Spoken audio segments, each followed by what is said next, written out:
शोएब अख्तर बाबर आजम और मोहम्मद रिजवान पर फट पड़े। जी हाँ दोस्तों, उनका कहना था कि बाबर आजम और मोहम्मद रिजवान पे इत्तेफाक करना हमारी बेवकूफ़ी है। जी हाँ दोस्तों, उनका कहना था कि इन दो बेवकूफ़ों को टीम में खिलाना हमारी कौम की बेइज्जती है, क्योंकि उन्होंने पहले भी कई मैचेस में हमें शिकस्त दिलवाई थी, जो कि शानदार कारकर्दगी की बदौलत इंडिया ने अपना एशिया कप का फाइनल ले चुके थे। जी हाँ दोस्तों, उनका मज़ीद कहना था कि इन बेवकूफ़ों को समझ नहीं आती कि इनको टॉप ऑर्डर में खिलाता कौन है। जी हाँ दोस्तों, इनका मज़ीद कहना था कि इनकी जगह पे कोई और खिलाड़ी आना चाहिए, जैसे हारिस अली।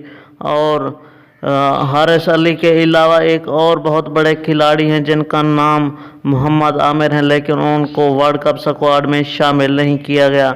ये थी दोस्तों आपके लिए ताज़ा तरीन अपडेट। इस तरह की खबरों से बाखबर हैं और हमारे साथ जुड़े रहें। मुझे दीजिए इजाज़त। Thanks for watching.